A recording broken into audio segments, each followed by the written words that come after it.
All right, the third thing. This is again new to my world because this didn't exist when I was getting started, but your digital footprint, back to your branding, as important that this is across every platform possible.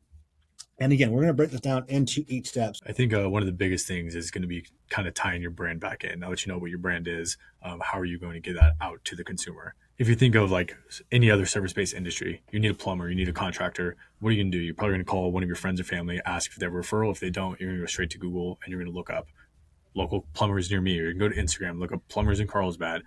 As an agent, you want to make sure that you're able to be found when people are searching, whether that's on Google, Facebook, Instagram.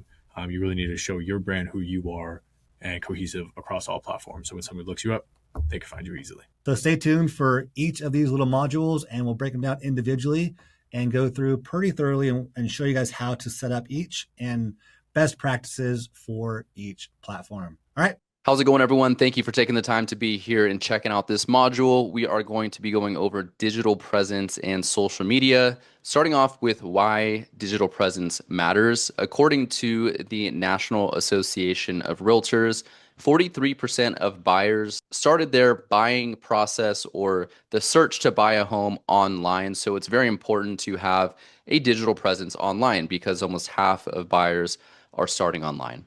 The first impression usually happens digitally before in person. So with having so many people trying to find a realtor or going online to look for homes, having a presence online is very important. Kind of nowadays, social media is like the modern word of mouth. So again, looking for a realtor, someone's going to go online to check out who that person is and try to get some sort of information before they reach out to them or meet them in person. Lastly, without consistency, you are invisible. So if you're not consistent across platforms or you're not being consistent in posting and showing that you're present online, you're not going to be present. So what digital presence includes is your website, your social media platforms, your Google business profile, which is going to be very important, your email and CRM, what you use to keep all of your leads organized, and the content that goes into all of these, which will be videos, photos, posts, etc. Now, starting off with social media, it's very important to choose your platforms and try to choose them wisely. There's a lot of different social media platforms out there, but it's really important to figure out what your demographic is and where your demographic goes online. So for maybe an older demographic, they might be on Facebook or LinkedIn in a more professional setting. Whereas a younger demographic, maybe a first-time home buyer, is going to be on Instagram, maybe even TikTok, or also LinkedIn and Facebook. So just try to figure out where your demographic goes and start with 1 to maybe 3 platforms, preferably 2, so that you can really hone in on creating content consistently on those 2 platforms and not overwhelm yourself in trying to post on every single platform. So some of the content pillars for real estate agents that you can create content around and try to be consistent in posting: education, so doing FAQs and trying to inform clients online of simple things in real estate, or if you're a first-time home buyer, you can create content for first-time home buyers and create educational content.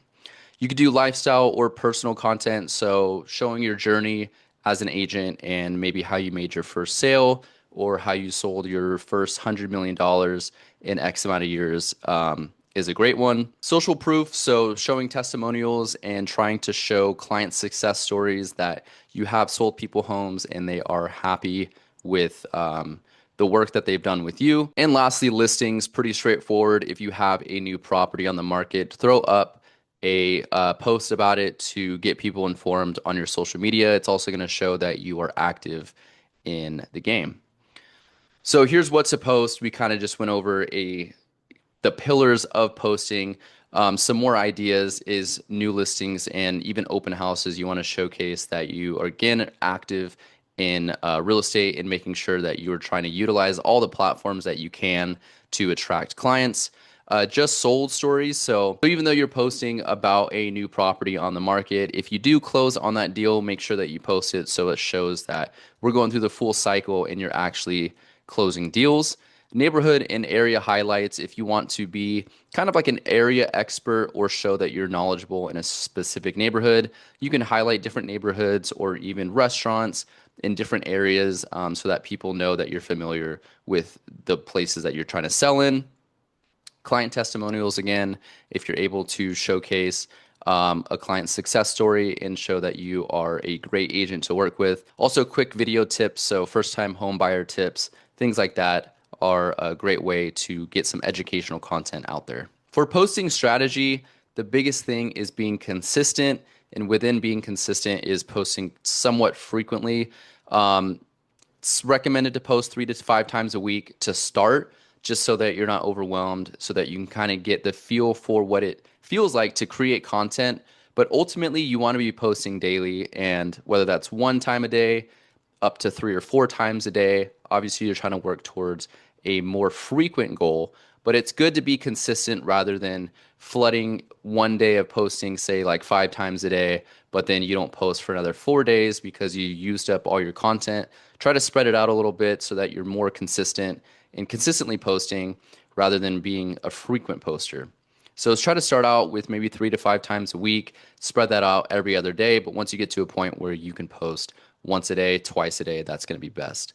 Call to action within your posts. Not every post needs to be a sale. So post something that's educational, give away 90% of information for that 10% back. So every, say 5 or 6 posts, on that 6th or 7th post, it can be something that's calling the client to go and check out your website, check out a listing, or whatever you're trying to get them to do. And then you want to make sure you have a mix of content. So keeping it organic and authentic and true to yourself. It's good to look at other, say, agents or people on social media that are doing well and emulate their strategy and maybe some of the ideas they have, but don't try to copy them, personality wise or exactly what they're doing, because it's not going to be authentic and it's definitely going to show through to your content. So try to be as authentic and organic while still not trying to recreate the wheel, but being authentic. So looking at Google and the SEO basics, Google profile is going to be a good platform for when people are trying to search who you are as an agent or your website online. So being present on Google Business Profile and building up that profile is going to help you on the search engine optimization. When people are trying to search you up, they're going to be able to find you more.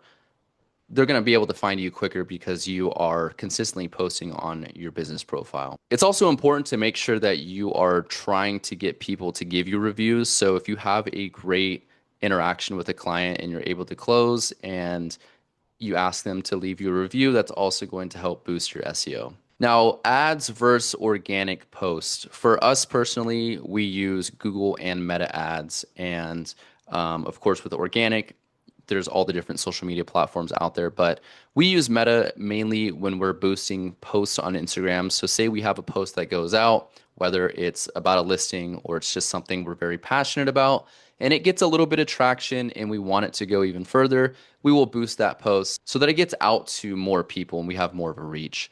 With Google, we'll use Google Ads more for our programs. So whether it's the bundle and save program or we're trying to promote a different program that we have in Link, then we will use Google Ads. Of course, with organic, that's going to be your social media post. Again, you don't need to make every post an ad or a call to action, but you can run an ad through Instagram or Facebook if you'd like. If you have a listing that you want out there and you want to pay for an ad, and spend $15 a day to keep that post going and get it in front of more people, then you can do that. So building consistency, again, consistency is key. It's the most important thing.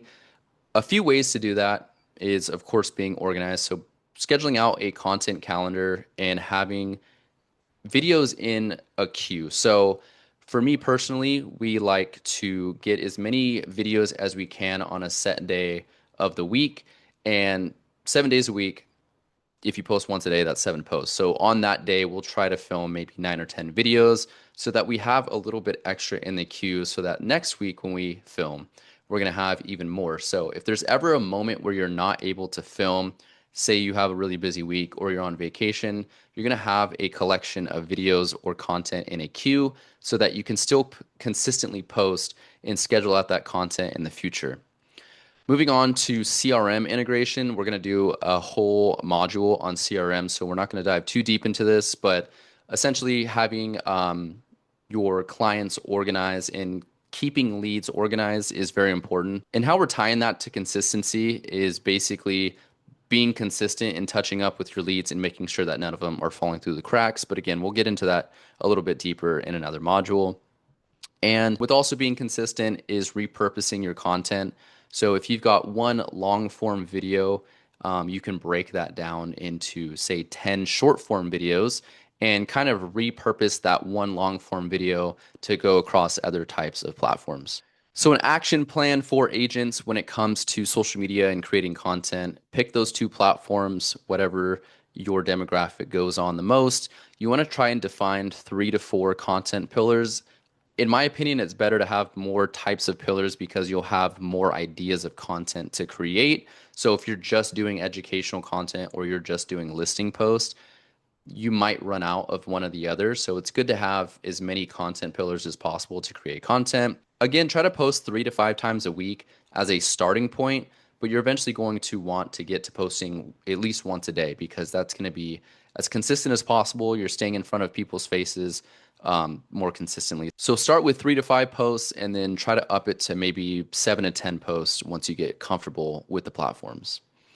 You also want to engage daily and track your results or your insights. So don't just post content and let it sit in front of people and don't respond or don't look at the comments or the data behind what you're posting. It's really good to engage with your community. It's going to help boost the video even more if there's more engagement on it. So if someone comments and it might not seem like a relevant comment, don't leave it there. Respond to it in some sort of professional and polite way, but it's going to give you more engagement on that post. Also track your insights.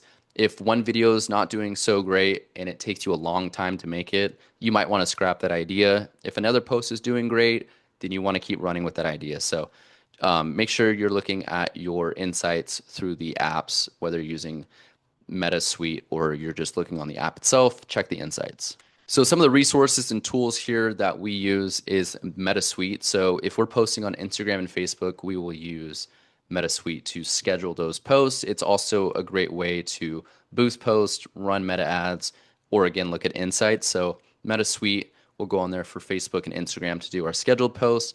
You can also use platforms like Sprout Social or OneUp to schedule out content on all platforms. So you can get TikTok and YouTube and LinkedIn in there if you want to schedule posts on other platforms.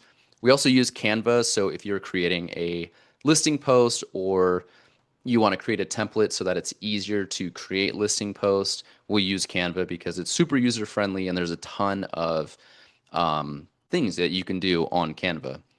Also ChatGPT. So obviously AI is such a big part of, it seems like everyday life now. So ChatGPT is a great way to go in and maybe get ideas for content, or if you're trying to think of a creative hook for a video, you can go into ChatGPT and get some help there. So we utilize chat a lot. So that is it for our digital presence presentation module. If you guys have any topics that you want broken down further, we'd be more than happy to make a video specifically on Facebook, specifically on TikTok, how to create videos. So this is more of a generalized module. But again, if you guys have any topics that you want further discussed, please let us know because we would be happy to make them and share it with you guys on this module.